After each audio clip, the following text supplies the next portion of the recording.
Hello and welcome to the day two of the 2022 Virtual CERU Research Symposium. And similar to yesterday, I'm Igor Chirikov, CERU Consortium Director and Senior Researcher at the Center for Studies in Higher Education at UC Berkeley. And now let's transition to the plenary session, the role of advising in graduate student success and well-being, leveraging insights from gradSERU. And I would like to introduce the chair, LaRuth McAfee, Senior Assistant Dean at the Grady College, University of Delaware. LaRuth, I'm happy to turn it over to you. Great. Well, thank you, Igor, for inviting me to serve as the moderator for today's panel. I hope everyone can hear me. So again, thank you to everyone for joining us at today's gradSERU panel.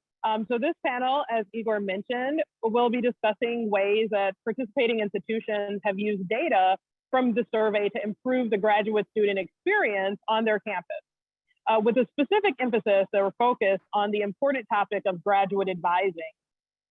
So we're going to start this panel by having each panelist introduce themselves and give an overview of their institution and gradSERU efforts, followed by some provided questions that we developed, because we thought that there were things that folks would be interested in learning about. And then we'll also have time for questions from the audience during this hour-long session. So yeah, I know Igor just went over some housekeeping, but feel free to raise your hand or enter questions in the chat window, when you have them. So I'd like to start off with the introductions in alphabetical order by institution. So let's start with Dean Adler from University of Colorado. Thanks, LaRuth. Hi, everyone. I'm Scott Adler. I'm the Dean of the Graduate School and Vice Provost for Graduate Affairs at the University of Colorado, and also a professor in the Political Science Department.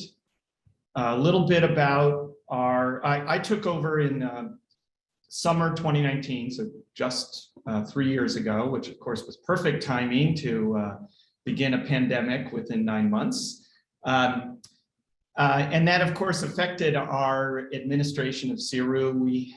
We joined CERU just after I began. I had spoken with Scott and really got very interested in what was happening with CERU.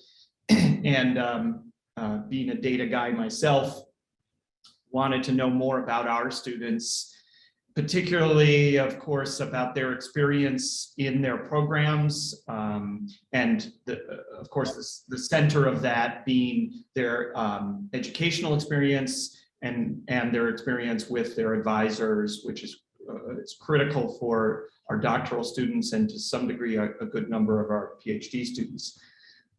So we joined CERU. We're planning to administer the first survey in April of 2020. That got derailed, but fortunately, because we had already joined CERU and CERU decided to do a pandemic directed survey right as we were about to do our own. We put ours aside for a year, did the pandemic CERU survey, and we're able to glean some very important information from that. Having said that, in spring 2021, we did our formal administration, and just as a side note, we're a little less than 7,000 graduate students. About 3,000 of those are PhD students, and a little less than 4,000 are master's students across about 162 graduate programs. We did our administration as I mentioned, in late spring 2021, and there was a learning curve in rolling out the data, and of course it took us until the beginning of this spring term 2022 before we were actually able to get the data out to the programs and the students. They're actually publicly available as well. We're currently working on providing benchmarked data to graduate programs. And what I mean by benchmark data is comparative data across college. So our College of Arts and Sciences is very large. It's got 3 different divisions. Each division will be able to see all of its units together across a number of questions. And the advantage of being part of CERU is we're offering as well benchmarked data to the programs across CERU institutions. So for example, a department, the chemistry department, could see how they compare on several key questions with other CERU chemistry departments. And those data we're in the process of providing. I expect we'll be able to start rolling those out right at the beginning of the fall term. So a little bit of background, and I'll put off the more directed questions for the panel until after Scott and LaRuth can tell a little bit more about their experiences. Great, thank you so much. So I will give an overview next for University of Delaware, and let me share some slides that I have for you all.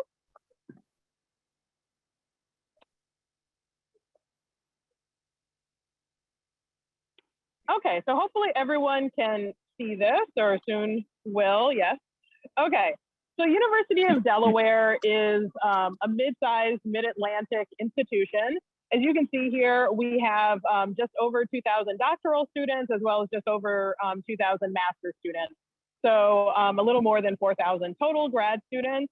The way we count them, and I know every institution is slightly different, we have more than 200 graduate programs, so certificates, masters, as well as doctoral. We've participated in gradSERU for 3 cycles now, as you can see here. And as I'll talk a bit more about in the next slide or two, we currently have a minimum cell size of 7 to show data. So our gradSERU, we have made available through our internal Tableau dashboard. This is something that's available internally to anyone who has access to the Graduate College Tableau dashboard. So, it's something we use not just for gradSERU, but also just general data reporting, and everything's in one place. So you can see here the landing page we have. There are also opportunities to kind of choose different settings, so if you don't want to look at the entire campus, you can look at a specific college program, or some sort of breakdown. And so, there are various breakdowns that we have available to our users, that they might want to look at for various reasons. So there are a couple modifications I'll mention that we made to the dashboards that were delivered by gradSERU to our campus. So this is just kind of an overview. We have a College of Earth, Ocean, and Environment.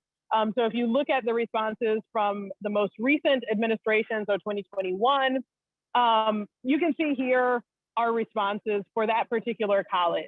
Now, one of the things you notice under race and ethnicity is we currently only have 2 categories, right? So international and white. There actually are students who fall into other categories, but the number is too small, to actually be seen. And so, likewise for other schools, so this is our College of Agriculture and Natural Resources. Likewise, you can see for race and ethnicity, we only have 2 populations. But if you look at the total response count for this particular college, or for either of these colleges, you see that there are, like, the total adds up, or is more than the sum of international and white students.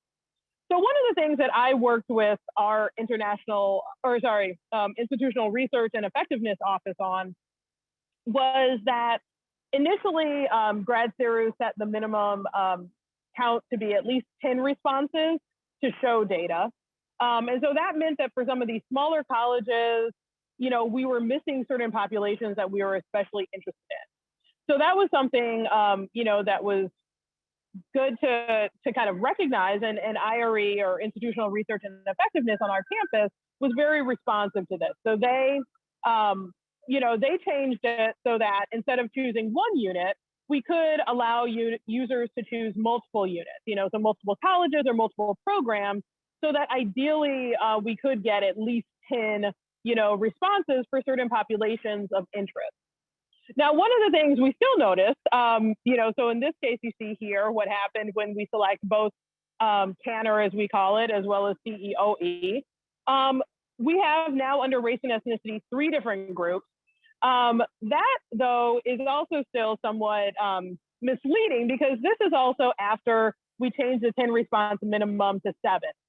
Because it turns out there were only 9 total students of color who responded between those 2 colleges. So this is one key thing I would definitely encourage other CERU institutions to consider.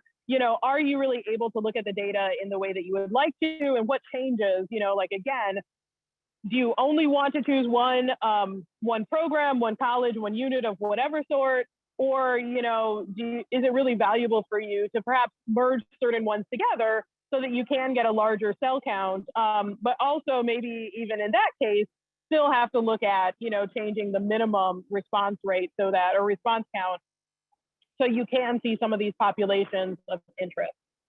That's something that we're really interested in, these experiences of subpopulations. So, this is one example of our data on characteristics of the advisor. I know it's probably pretty small for many of you, but, for one example, kind of in the middle of here, one of the responses is, or one of the questions is, my advisor advises me about teaching. So overall, 70% of our responses agreed or strongly agreed to that response, or to that, question. Now, if we do look at it, though, by different populations, we can see for the second question here, my advisor advises me about teaching, we see international students and white students are actually, more satisfied with the advising they're getting in that area than students of color or Asian students. So it's really valuable for us to look at that and say, okay, why might that be? Are there things that we could be doing differently? Is there kind of guidance or support we could be providing advisors, in that area to help them, especially with certain populations? Likewise, here's one example for people who responded saying that they have child caregiving responsibilities. So this is something where overall, for instance, looking at a different question, we have a question about the advisor helping students network. That's something where overall 82% of our responders said that they strongly agreed that their advisor was helpful in helping them network. When we look at, our responders who had child caregiving responsibilities, we actually see that that's a little lower, so in this case, 76% versus, the 82% overall. So again, that's an area where we could look at that and say, okay, why might that be? What resources maybe can we provide centrally, so that we can help people with child care responsibilities effectively network, and how can we help advisors better support students who have these types of responsibilities so they can be as productive as possible. So just to quickly summarize some ways that we've used gradSERU so far, there are various ways we've shared the data with campus partners. Again, anyone with access to our Tableau dashboard can look at the data. We've even given them some homework that I'll show on the next slide. We have worked with actually a couple of different groups over the years on campus that have funding or resources available to support additional analyses. And that's really been valuable, in some cases for grad students who have a term paper for one of their classes, or, this year we worked with a master's student who didn't have a research advisor her first semester, and there was some funding available so that she could focus on this and kind of hone her skills in, data analysis, through the gradSERU activities. Also, we have a new AVP for student life and well-being on our campus. And I have, shared the gradSERU data with her so that she can also look at, how some of the questions and responses might guide the activities that she's developing specifically for grad students. As I showed on the previous slide, we've also really appreciated the opportunity to learn about the experiences of grad students from certain populations of interest. So there are some like historically excluded racial or ethnic groups, or female grad students those are ones that we can do things on our own with because we have data in our, student information system about who those students are. Other groups like, students with caregiving responsibility, students with disability, or who identify as being members of the LGBTQ community. Right now, we don't have a great way, through our student information system to know who those students are. So gradSERU has also really been valuable in helping us better understand their experiences, as well as just in general, what portion of our population identifies in these different ways so that we can advocate, for them and help better meet their needs in various ways. So I think this is the last slide, just as an example of how we've worked with the deans around campus. So we have this new graduate inter-college advisory committee, which is made up of assistant and associate deans around the different colleges who focus on grad student activities. And so we asked them back in February, how are you looking at the data? What actions are you all within your colleges planning based on the data? More recently, we've actually given them some assignments. So we're really looking to roll out research mentor training in a significant way next year. And so, we're looking at having them look at their own college data and give us some input on, what are areas that seem like we need to especially hit on in the research mentor training so that we can best support, their faculty and thereby, support their students. So again, just a variety of things like that, where certain things the graduate college has done, and we've also been able to engage campus partners in getting them to think about, ways gradSERU can be beneficial to them. So I will stop the share and turn it over to Dean Lanyon from University of Minnesota. Thanks very much. Scott Lanyon, Vice Provost Dean of Graduate Education. So the Graduate School at Minnesota is responsible really only for the research masters and PhD program. So that's what I'm showing you here, 4,700 PhD, a little over 2,000 research masters. We have an additional maybe 9,000 professional students, but gradSERU has really been focused primarily on the research masters. Well over 200 research graduate degrees. And so we, like Delaware, have administered gradSERU 3 times. Interestingly, our minimum cell size is 5, but we started at 10, like many other institutions. But after the first administration, graduate students actually approached us and wanted to talk about reducing cell size because they were unhappy that many graduate programs didn't have data that they could present because of the 10 minimum cell size. So in concert with our instructional research office and with the graduate student, we actually have now reduced that to a cell size of 5. There are exceptions. When we ask the questions about incivility and harassment, those we don't actually share at the program level. We only share that at the collegiate level because we think there's just a little bit too much potential risk for students. So how are we actually doing this? As I think several others have mentioned, we've created an internal data portal. Anybody with a university ID can access data about graduate education here, and we try to collect as much data, make it as available as possible here. But this is also where they would access survey results, and specifically gradSERU. Changes have been made, and I think this is showing up in the way these dashboards are shared with other campuses as well. We started off in 2017 with a painful way to navigate our gradSERU, I think, as it turned out.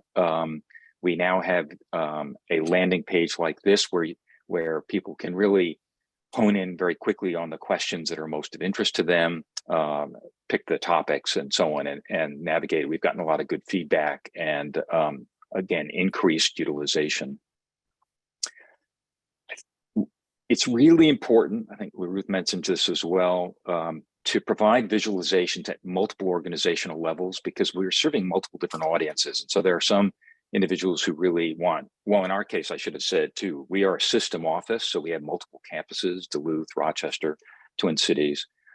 So some people want to look at the system, some want to look at campus, some want to look at an individual college, some want to look at individual programs. What I've shown you here is a series of questions or responses to questions about the advisor from my graduate program, Department of Ecology, Evolution, and Behavior. And I wanted to point out a couple of things. When we talk with units, using gradSERU information, we almost always start with, your students are very happy. It's really important not to get programs being defensive and colleges being defensive about things, that if you look at most gradSERU questions, the responses, graduate students are generally positive. And I think it's really important to acknowledge that and make sure faculty understand that, administrators. And then you can point out that there are rooms for improvement. But it's important, I think, to take that step.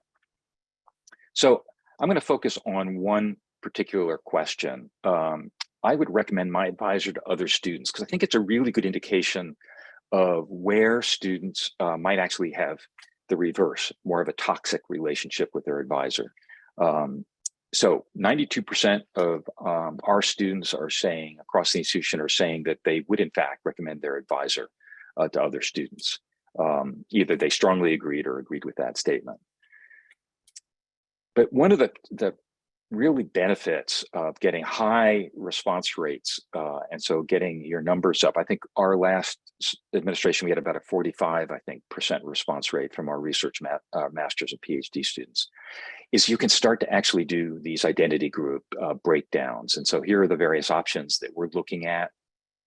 And it's important because programs will look at what you see on your screen here and go, great, we have nothing to worry about. Our students are happy. Yeah, there are a few that maybe we should look at. But if you look at it by breakout group, you can begin to see that that's not a uniform sort of evaluation of the situation. So again, for this particular program, my program, students of color are clearly not as happy with their advisor and that advising relationship. And so that helps us and programs hone in on where there might be room for improvement and where there may be different experiences by different identity groups. So we have the ability with all these filters to let people pick the program they want, pick the breakout group they want. And then the last sort of set of visualizations is being able to compare by zip code across institutions.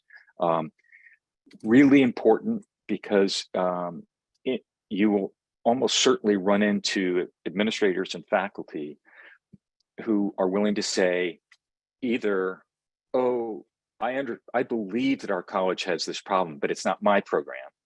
My program is better than that. So that's why it's important to show things at the program level. And then you will often hear, oh, it's typical of the discipline.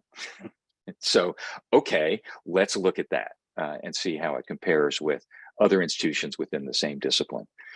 So we're using this in a variety of ways. And if you're an institution that's relatively new to gradSERU, I encourage you to exercise some patience. It takes a while, at least in my experience, for your colleagues, your faculty, staff, and administrators to really understand the value of gradSERU and to figure out all the ways in which they can use it.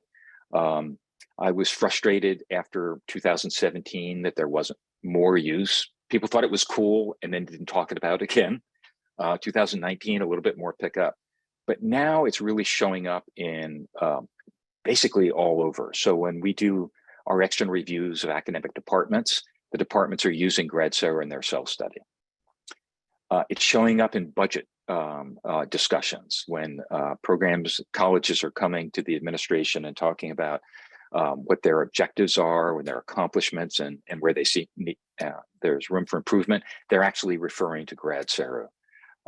And of course, the graduate school is using gradSERU to encourage administrators to confront some of their own assumptions about graduate education. And so it's taken a number of years for gradSERU to become an integral part of our conversations, but we seem to be getting there now, and I'm really grateful it's becoming, and that's not that everybody's using it in exactly the same way. It's one of the beauties of this. The last thing I'll say is that as there's an uptick in use, there's also an increase in requests for more analysis. And so that's just something for everybody to be thinking about. It's one of the advantages of having all these filters in the dashboards so that we can turn around and well, so that hopefully many users will see that they can already answer the questions themselves because of the filters that are here. But at some level, you will, as we are finding, need to start coming up with criteria for when do we do analyses that are beyond these visualizations and who does them. That's a good problem to have, but it means that people are actually using the data. But we're starting to see a demand that we can't keep up with at the moment, and we're going to have to figure that out. So I'll stop there.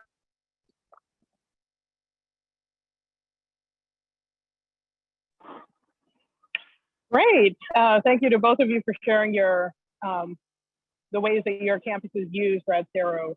So we will jump into the prepared questions. Again, if anyone does have questions, feel free to raise your hand or post it in the chat window.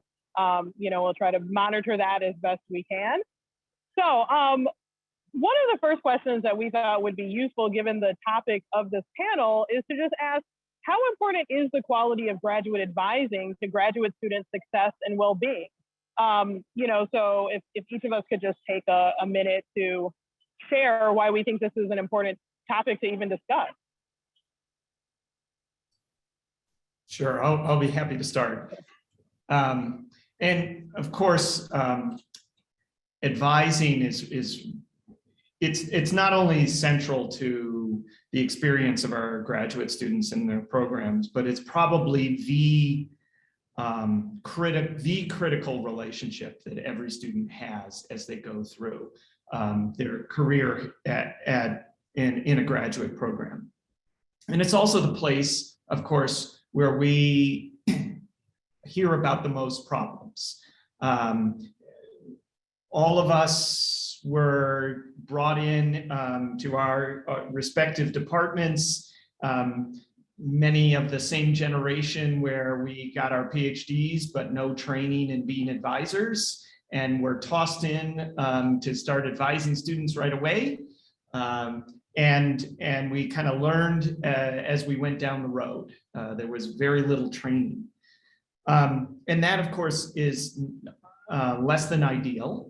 And it's something that we've learned over time can cause problems. It's not widespread problems, but the problems do exist.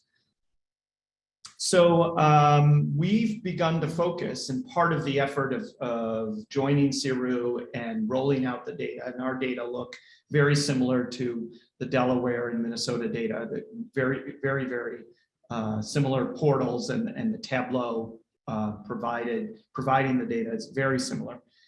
But the goal here, of course, was to start improving the experience of graduate students, and mentoring, advising is a critical part of that. So as Scott mentioned, and I think LaRuth did as well, we want this to become part of our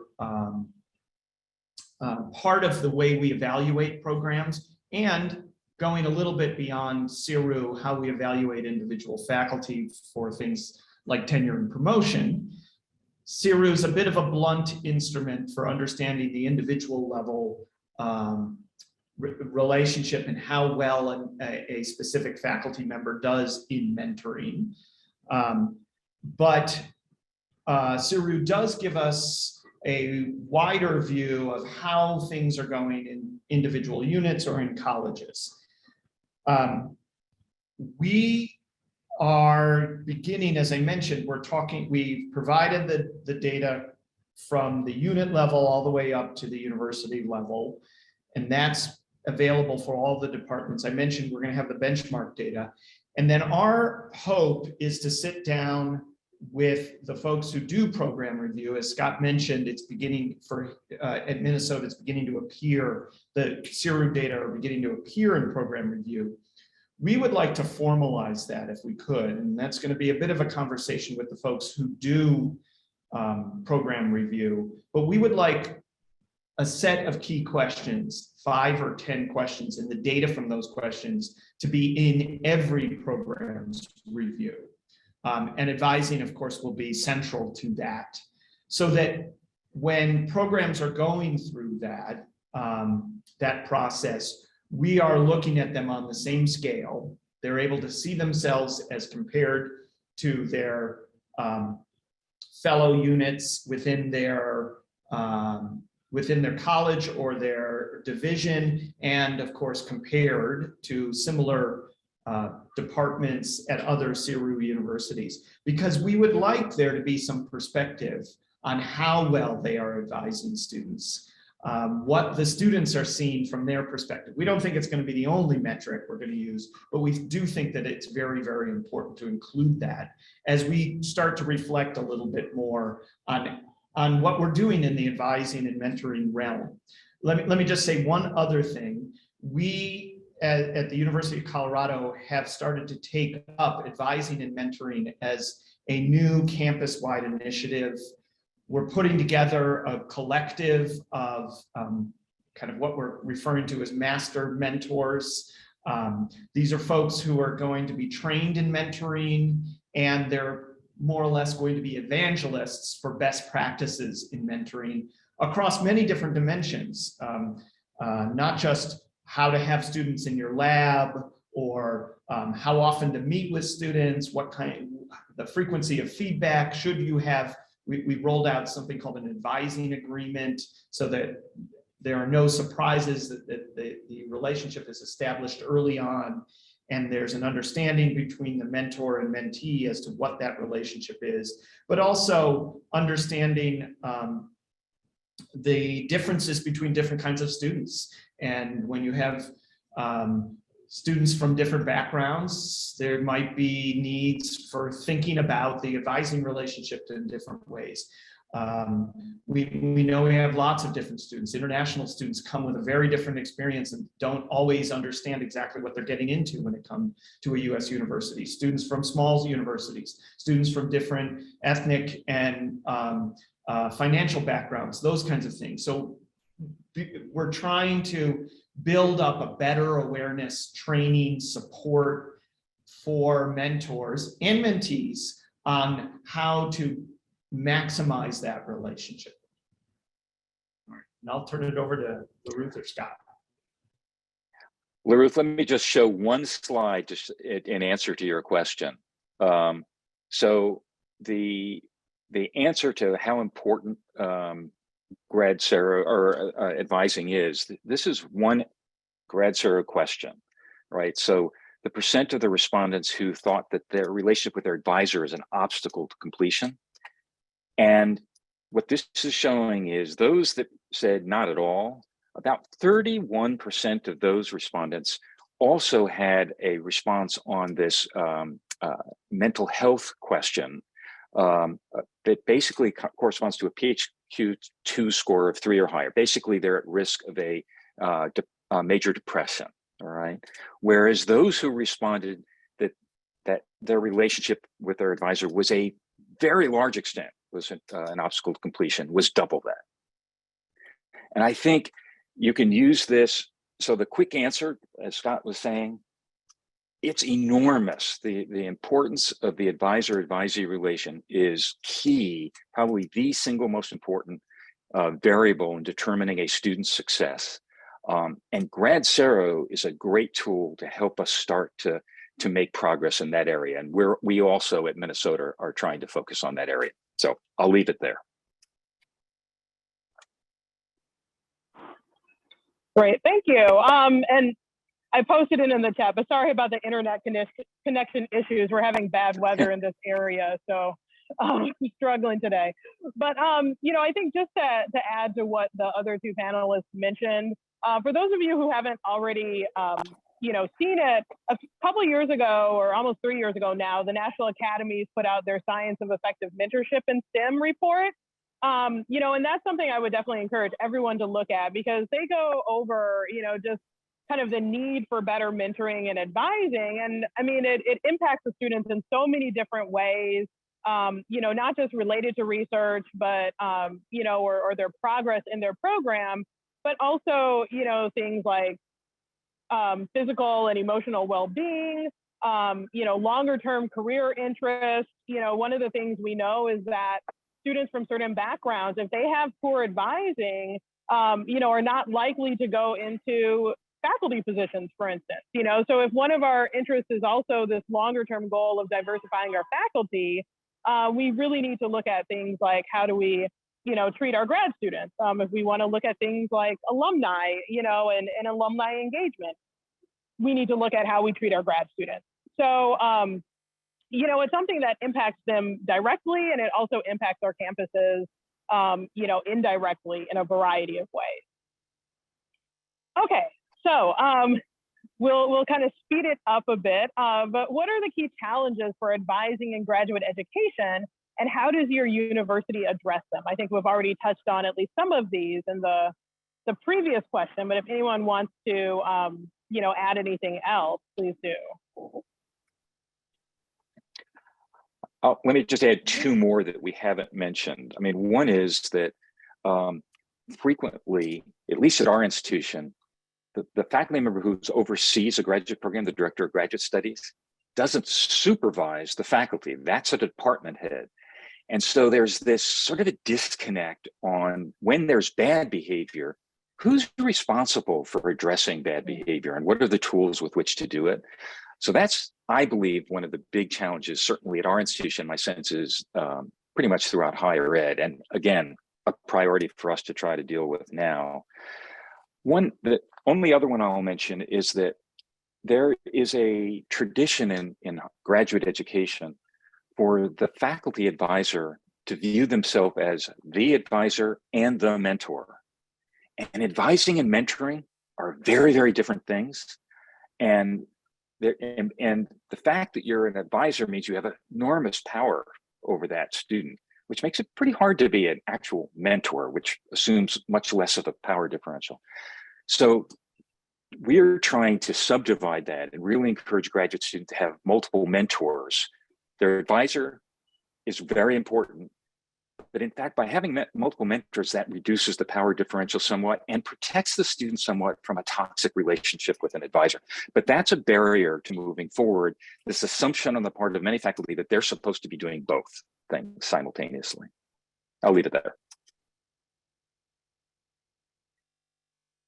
Yeah, I mean, I think I'll add to what the other two panelists have mentioned in their comments. That I think part of it is also that, while we've talked about how faculty are hired, more for being good researchers, and it's not like, they necessarily have to demonstrate good mentorship, or good advising practices. It's something, where they're just kind of assumed they'll figure it out, they'll figure out what they liked or didn't like about their own advising experience when they were in grad school. But part of it is also just that we also don't have supports for them, on many of our campuses. So when we find out that someone is not a good advisor, we don't necessarily have a lot of great ways on many of our campuses to support them in developing the skills, to become better advisors. So I think that's another area. And again, gradSERU is really valuable in helping us better understand, what are some of these areas that we're seeing across the board, people are not doing well as advisors, and how can we, through campus opportunities and offices, better support them to become better advisors. Okay, let's see. So next question we have here. So again, we've talked about some of these, in our opening comments or other questions, so we don't necessarily have to go into a lot of detail. But what's the role, or if you could talk a bit more about the role of data through gradSERU or other sources in informing discussions and decisions about advising? So maybe I'll connect to something I said earlier. I think one of the real powers of any survey data, but certainly for gradSERU, is to help disprove, if you will, assumptions that people are making. And often they're assumptions they're making so that they don't have to do anything, right? It's not bad. I think being able to, I'm using gradSERU in part to quantify, yes, most of our graduate students are very happy with their advisor, but this gives me a tool to say, but I estimate that 3 to 5% of our graduate students have a toxic relationship with their advisor. That's not a huge number, but the impact is enormous, and therefore we need to do something about it. Up till now, people were able to say, oh yeah, there's that bad case that we all heard about over in such and such a college, but it's just this one-off. Being able to actually say, no, it's not near zero. It's more than that. And it's in every college, at least a little bit, I think is one of the most important ways that I can use this, really make people confront reality. Yeah, I'll add to that. One of the things that we definitely saw in the data were there were departments where there were serious problems, and they were not just, they were more systemic, and we're not talking about individual faculty, and that does begin a conversation with the department at the graduate school level. And as Scott mentioned before, there is some complication because, of course, while I'm the dean of the graduate school and the students are in the graduate school, the faculty are not. And so when there are problems with the faculty, now I'm working, and not always a bad thing, but working with the dean of that college to deal with a faculty problem, which is potentially the case.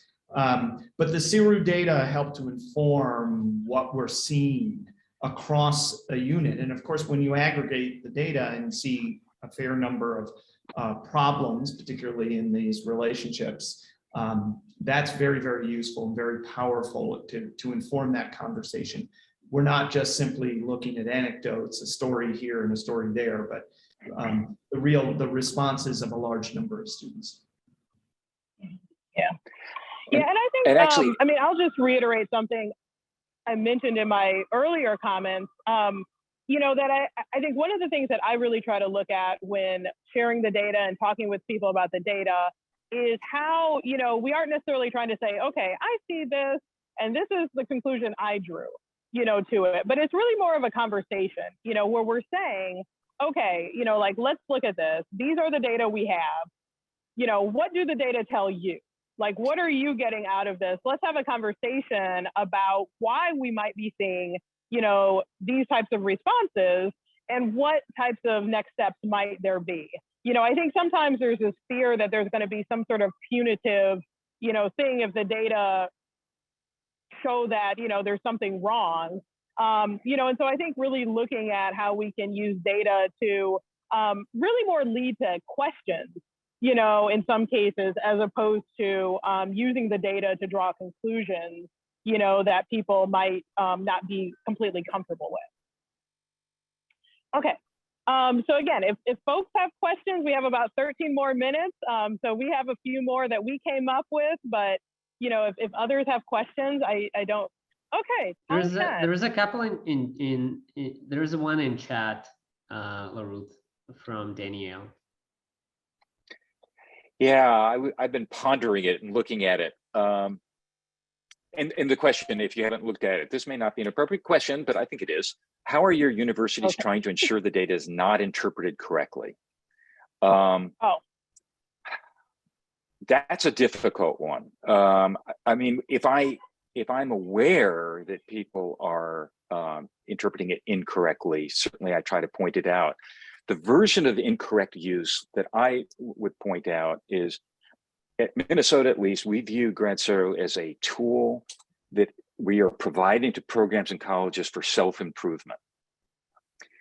So we don't want the tool to be used in a punitive way to decide to cut off resources to a program, you know, to make resource applications. At least my philosophy has been, if we get into that space and if colleges start to do that, that will reduce both student and faculty enthusiasm for even participating in the survey because they think it's going to harm them, their unit. So that to me is the primary type of inappropriate use that I have looked for and tried to intervene when I found that. It hasn't been often, but I have seen it a few times.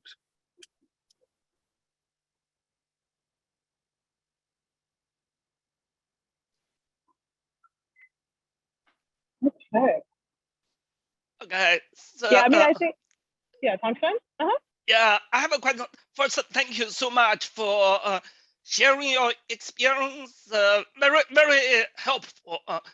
So I'm from University of California, Office of the President. My question is, it seems based on your discussion, advising is one of our top priorities your institutions address now.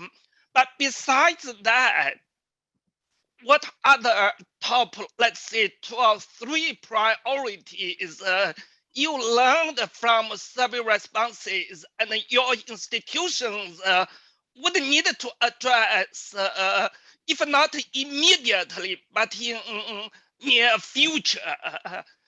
Could you talk about other, let's say, 2 or 3 priorities besides advising?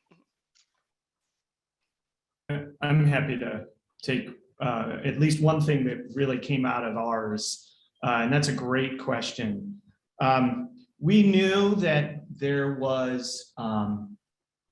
issues with sense of belonging and community amongst our graduate students, but that really started to come out in the data, and particularly, and I don't think it'll come as a surprise to very many of us here, amongst our minoritized students, international students, they don't feel as connected. They don't feel that same sense of belonging and support.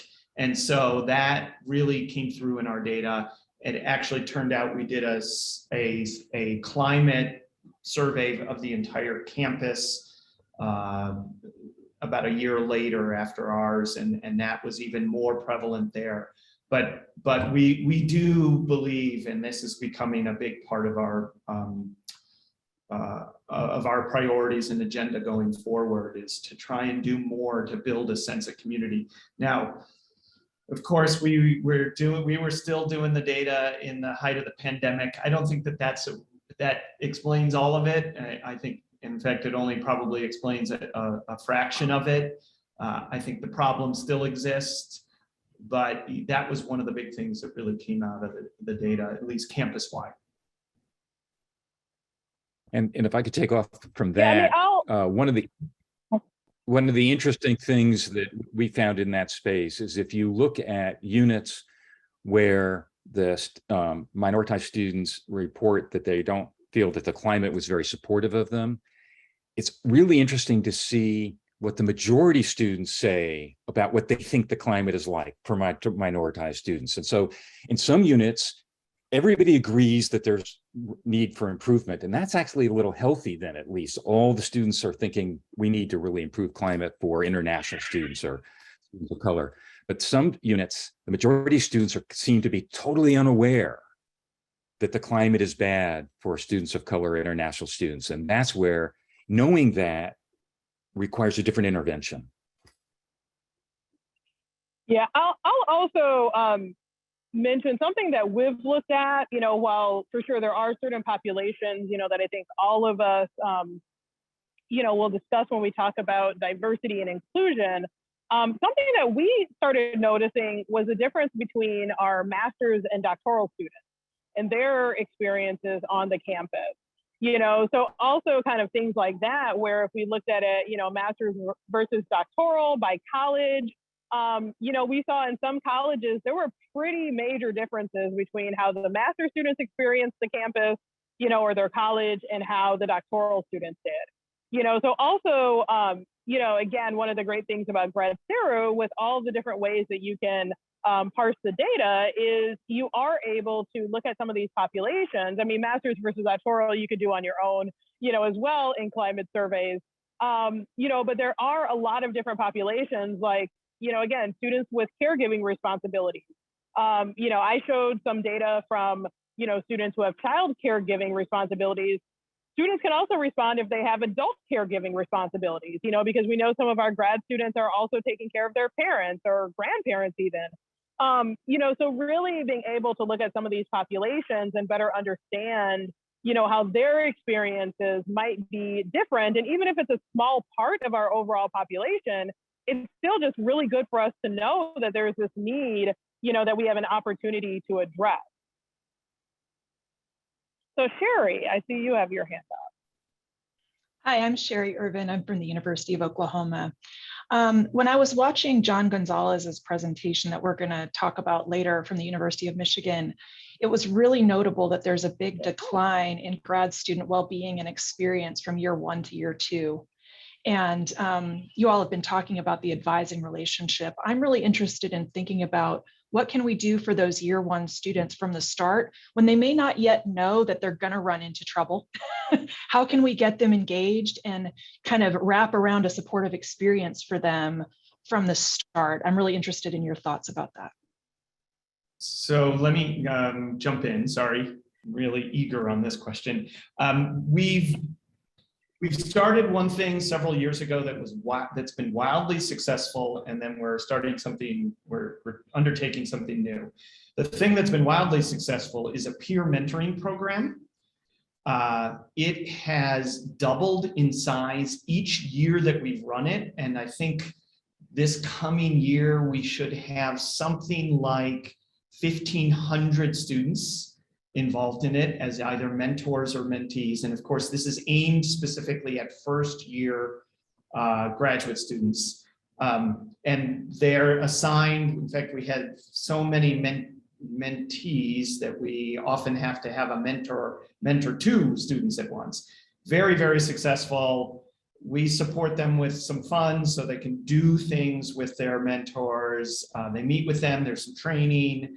And of course, we're always on the lookout for potential problems or when we can help a student who may be struggling. So that's been hugely successful. I'm happy to talk to folks about it if they want to learn more about that program. And just really shocking how much it's grown and really how well it's worked. The other thing we would like to roll out, and we're beginning the process this year, is we would like to do a campus-wide sort of first-year seminar for graduate students. And again, I think this is getting at what to expect when you arrive at grad school, right? A lot of students, I keep talking about international students, and international students are probably the most prominent of these, but even our domestic students just don't know what grad school is really about, right? The experience, as we all know, we went to grad school, was very different in grad school than it was as an undergraduate. What does it mean to have an advisor? When should you begin to think about your dissertation? What kinds of services are there available beyond your program on campus? On and on and on. So we would like to create this. We're beginning that conversation. One of the things, we're going to face a couple of obstacles. Some units already do something like this, so there will be some duplication. So how do we deal with that? The other is, how do we get them to accept that their graduate students are going to spend an hour a week doing this and fit this into their schedules? So we have some obstacles, but I think that would get us a little way down the road to Sherry, your question about how do we help these students in there when they've just arrived and get a better experience and a better understanding of what they're gotten themselves into. Sherry, at Minnesota, it's interesting. We're trying to do many of the same things that Scott just talked about in terms of that first-year seminar, except that we're doing it in online modules so that it's asynchronous and they can look at it whenever they want. I have no idea which approach will be better. But the idea is we used to do some of these kinds of things in an orientation, and it was way too much information for anybody to take in a day. So this is basically a year-long effort to get students to think about a lot of these topics, to think about having mentors and so on. Although we haven't done the peer mentor thing. That sounds great. I need to talk to you about that. Yeah, we actually just started a peer mentor program this year. Yeah, we're also looking at just-in-time orientation activities as well, because yeah, as Scott mentioned, those have been used very successfully at some other institutions to help students along. You know, one thing I will also just mention, again, related to the research mentor training that we're doing for faculty, the same group that developed the research mentor training also developed mentee training. You know, so it's one of those things where we're hearing from some of our younger grad students who haven't come in with a lot of research experience, but need to either do research for their master's even, or, you know, even just certain kind of term papers, you know, and things like that for certain courses they're taking, they're not really sure where to start. You know, so something we're also looking at doing, given some of the feedback and interest we've heard, is rolling out, you know, some training of that sort that could be, you know, especially tailored to first-year grad students or really young, you know, or early on grad students, so that they can get some, you know, additional skills relevant to their academic program, while also, you know, using those to infuse other, you know, concepts and other tips for success, you know, just more generally for grad school. So yeah, you know, maybe our panelists could kind of wrap up with any parting comments. I know we didn't hit all of the prepared questions, so, you know, especially if there are any points from those that you especially want to, you know, bring up before we close. Yeah, we have time for that. Actually, all I'd say is if you have any questions or something, you feel free to email us. Always happy to talk about these things, and that's might be helpful, and it helps me to just see what other people are concerned about or what you're trying to do. So that's all I would add.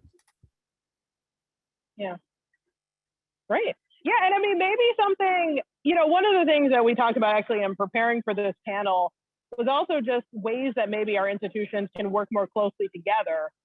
You know, so that might be something that would be valuable to talk about, you know, maybe at an upcoming business meeting or one of these, you know, monthly coffee hours that we have, you know, maybe just talking about how we can do some cross-institutional, you know, types of activities, or again, just continue sharing ways that people are using the data. So.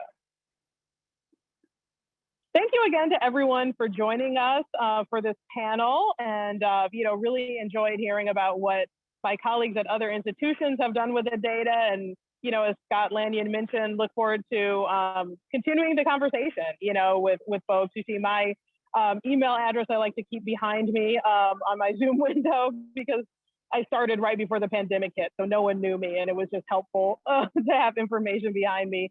But yeah, I mean, feel free to reach out to me as well. You know, happy to talk more with folks. And again, hopefully we can have more of these group types of conversations. Thank you so much, LaRuth, for leading this session, and thanks to the panelists as well. It's always great to hear examples how data is used, and yeah, thank you so much. I think it's been very informative.